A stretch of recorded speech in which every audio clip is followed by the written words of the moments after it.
আসসালামু আলাইকুম। সবাই কেমন আছেন? আশা করি সবাই ভালো আছেন। আলহামদুলিল্লাহ অনেক ভালো আছি আপনাদের দোয়ায়। তো আমার বড় মেয়েটা অসুস্থ। যারা আমার ভিডিও নিয়মিত দেখেন অবশ্যই দেখছেন। অসুস্থ হওয়ার কারণে সবসময় শুধু শর্টস দিয়ে আপনাদের সঙ্গে ছিলাম। তো আসলে লং ভিডিও দিতে পারি না। তো আজকে রান্না করতেছি গলদা চিংড়ি। একদম চিংড়িটাকে আস্ত করে ভালো করে আমি সুন্দর করে পরিষ্কার করে রান্নাটা করতেছি। তো এখানে আমি প্রথমে একটা ফ্রাই প্যান বসিয়ে দিলাম। তো এটা স্টিলের একটা ফ্রাই প্যান। তো এর মধ্যে বসিয়ে দিলাম, দিয়ে পরিমাণ মতো তেল দিয়ে এর মধ্যে একটা পেঁয়াজ কুচি করে দিয়ে দিলাম। দিয়ে পেঁয়াজটাকে কিছুক্ষণ ভেজে হালকা বাদামি করে নেওয়ার পরে এর মধ্যে রসুন আর পেঁয়াজ একদম ব্লেন্ডার করে পেস্ট করে রেখেছি, এই পেস্টটা দিয়ে দিলাম। দিয়ে সুন্দর করে এগুলাকে কিছুক্ষণ নেড়ে চেড়ে মিক্স করে নিতে হবে।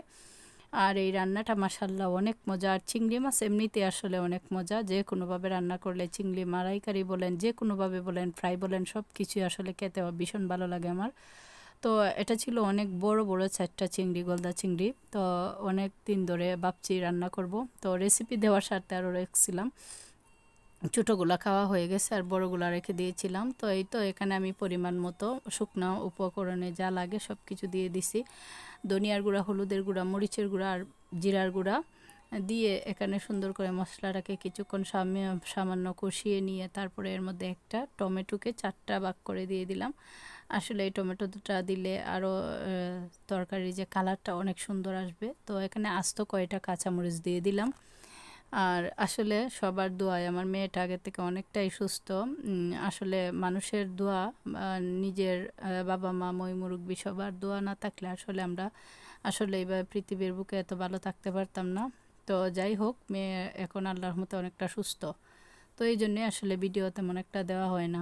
তো এই তো মশলাটা অনেকটা কষানো হয়ে যাচ্ছে, যাওয়ার পরে এই মাছগুলোকে এখন দিয়ে দিলাম। অনেকে বলতে পারেন একদম আস্ত, তারপরে কোনো কিছু কী করিনি। আসলে একদম মাছটাকে আমি পরিষ্কার করে একদম এভাবে আস্ত আস্ত রাখছি আসলে সুন্দরের জন্য। আর সবচেয়ে বেশি যেটা আমাদের ভালো লাগে, চিংড়ি মাছের যে কাঁটাগুলো আছে এগুলা দাঁতের নিচে মানে চিবাইয়া খাইতে অনেক মজা লাগে আমার কাছে।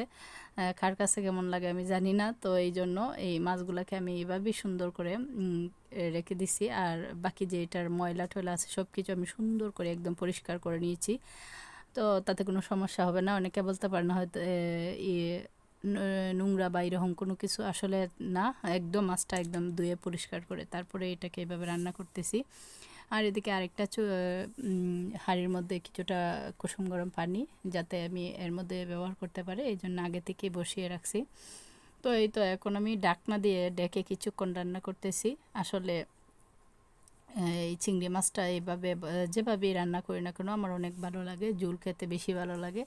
আসলে এর গন্ধটা সারা ঘর ছড়াই গেছে, এত মজা ছিল। তো এটা ছিল আজকে দুপুরের রান্না।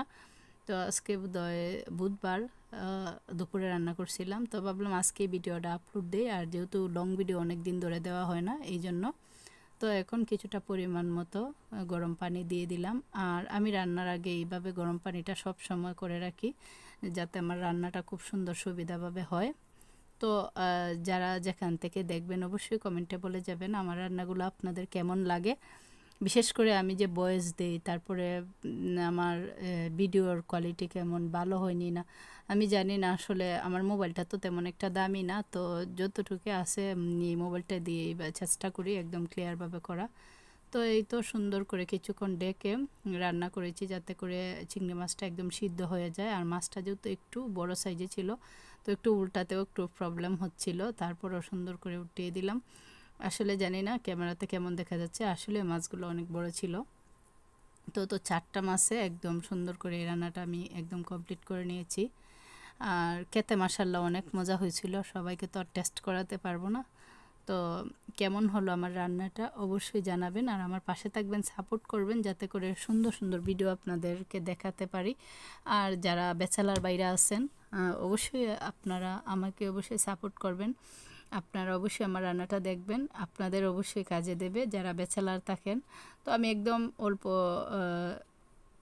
কিছু দিয়ে আমি রান্নাটা কমপ্লিট করছি। মালাইকারি দিলে এখানের মধ্যে শুধু দুধটা দিলেই হইতো, আর কিছু আদা আদা দেওয়া হইতো, তো আমি এগুলা দিই নাই।